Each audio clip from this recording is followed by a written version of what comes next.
Agora, tem aqui eu recebi um e-mail que eu gostaria de ler no programa do Alexandre. Ele é um ex-obreiro e ele conta o seguinte: desde que cheguei à Universal, sempre fui muito aplicado em relação a ajudar as pessoas, quer evangelizando com determinados grupos ou mesmo no meu trabalho. Nunca me preocupei em ser ou ter algum cargo ou encargo na igreja, como também nunca fiz nada na intenção de agradar ao homem, até que certo dia estava retornando da evangelização e, sem esperar, o pastor me chamou e disse que eu iria ser obreiro. Naquele momento, ele se guiou, creio eu, pelo trabalho que eu realizava. Eu tinha aparência de nascido de Deus, mas não era. À época, a questão girava mais em torno de se ter o Espírito Santo. Não se falava muito em ser nascido de Deus. Eu pensava, eu faço isso e aquilo na igreja. Tenho tido um bom testemunho. Bem, então eu tenho o Espírito Santo. Sendo assim, eu posso ser obreiro. Cabia a mim, naquele momento, ter sido sincero e dito ao pastor que eu não tinha certeza se tinha o Espírito Santo, que eu tinha algo, um verniz apenas por cima, mas não tinha Deus dentro de mim, que tudo que eu realizava era motivado pela alegria de um recém-curado e liberto de uma série de problemas. Motivado pela emoção do momento, aceitei. Mas até quando eu iria me manter apenas com alegria? Quer dizer, ele conta aqui como foi a sua entrada na obra como obreiro. Ao ser entrevistado, ele não falou com o pastor da dúvida que tinha. Ele tinha dúvida acerca do batismo com o Espírito Santo, mas aceitou mesmo assim ser colocado como obreiro. Então é isso que você sempre tem que observar. Você tem que ser sincero, ser honesto. Ou você crê que tem o Espírito Santo ou não crê. Porque é como o bispo falou. Você que tem que dizer.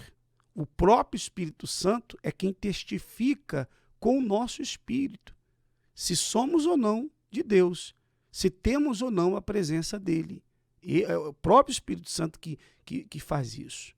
Não é ninguém que vai dizer você tem ou você não tem. O próprio Espírito Santo é que mostra isso para a pessoa. Então, se você tem dúvidas, obviamente, é porque não aconteceu. Porque quando acontece, não há margem para dúvidas. Claro que não. Quando o Espírito Santo vem sobre nós, a certeza que entra no nosso coração é muito grande. Nós somos tomados por uma certeza, por uma fé de que Ele está conosco. Não era o caso do Alexandre. Por ele ser uma pessoa grata a Deus pela sua cura, etc, etc, ele evangelizava e tudo mais, e ele queria servir para mostrar sua gratidão. Mas é necessário muito mais do que isso, muito mais do que uma gratidão. É preciso que a pessoa tenha o Espírito de Deus para que ela possa fazer a obra dele. Bom, ele continua no seu e-mail dizendo o seguinte: foram 5 anos e a alegria passou. Vieram as lutas, e realmente grandes, e para enfrentá-las, eu tinha apenas obras e um título. Resultado, caí na fé. E a partir daí, o caminho foi cair e levantar, cair e levantar. Eu não abria mão de ser obreiro de maneira alguma. Algo que eu creio ser importante citar: todas as vezes que eu caí, sempre vinha o pensamento de que eu tinha crédito com Deus por tudo que eu já havia feito na obra. Então, mesmo pecando, ele entenderia, porque eu não era qualquer um, ele colocou entre aspas, era um obreiro aplicado. Eu me tornei um funcionário da igreja e nem havia notado. Veja só que perigo, né? O diabo jogava esses pensamentos na cabeça dele, que mesmo ele estando em pecado, ele tinha crédito com Deus, quer dizer, ele podia pecar, porque afinal de contas ele ajudava tantas pessoas, ele tinha tantas obras. Que engano terrível, né? por isso que muitos vão perder a salvação, vão ser lançados no inferno. Diga-se de passagem que nesse exato momento há muitas pessoas que serviram na obra de Deus e que estão sendo queimadas no fogo do inferno. Mas elas tinham esse pensamento. Elas pensavam: eu faço a obra, eu ajudo pessoas, eu evangelizo, eu prego o evangelho. Quantos não têm vivido de aparência? Você acha, minha amiga e meu amigo, que pelo fato de nós estarmos na obra de Deus, isso substitui uma vida com Ele?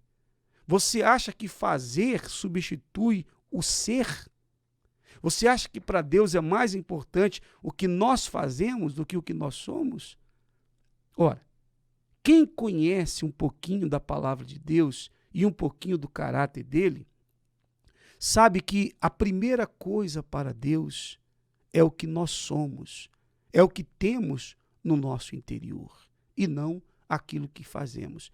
É claro que as obras, obviamente, que quem é salvo quer servir a Deus. As obras acompanham aqueles que são salvos, fazem parte da vida do salvo. Mas quando a pessoa não é salva e tem obras, essas obras não vão fazer absolutamente nada por ela. E por mais que a pessoa tenha sido usada por Deus, foi um grande pregador, um grande homem de Deus, muito bem, ele não vai ser salvo por isso. Ele vai ser salvo pela vida que ele manteve com Deus. Porque mesmo tendo ganhado muitas almas, mas se ele desobedecer à palavra de Deus e não se arrepender a tempo, ele perde a salvação. Eu tenho certeza que há muitos que estão agora no inferno que ganharam muitas almas, mas infelizmente perderam a delas. Por isso que o Senhor Jesus disse que adianta o homem ganhar o mundo inteiro e perder a sua própria alma. E foi essa experiência que o Alexandre teve e está relatando aqui.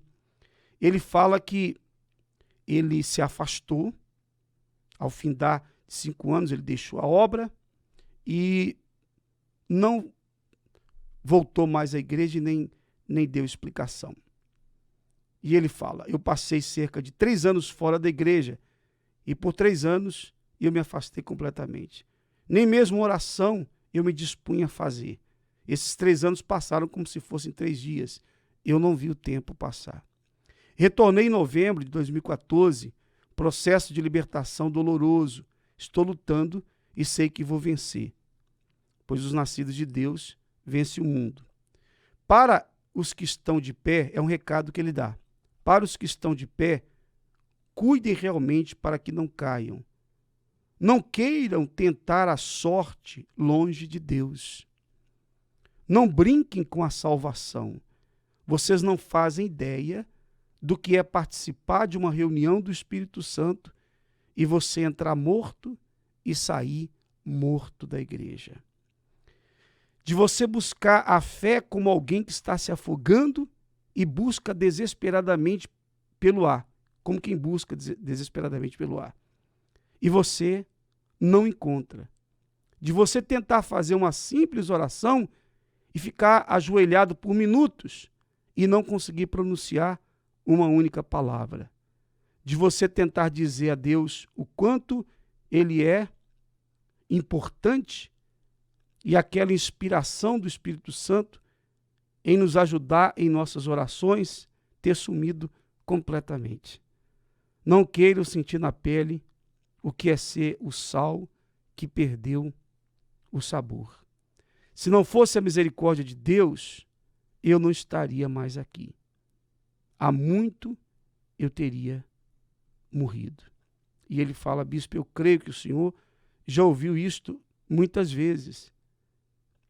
E ele fala, apenas reforçando, o programa Obreiros em Foco se tornou um bote salva-vidas para quem se encontra na deriva, água para quem se encontra no deserto e uma fonte de esperança para quem, como eu, se encontrava perdido. Foi o e-mail do Alexandre. Alexandre, eu creio que você agora, você está realmente buscando a Deus como deveria, porque você enxergou, você provou, experimentou o que é ficar longe dele. É terrível, né? É cruel, cruel. E eu espero que você venha se firmar cada vez mais e que nada venha tirá-lo da presença de Deus. E que sirva de exemplo para todos os demais. Não queira se afastar de Deus. Não queira experimentar desse mundo. Não queira jamais, jamais ficar sequer 1 minuto distante de Deus. Porque 1 minuto distante dele pode custar a eternidade. Pode custar a vida eterna.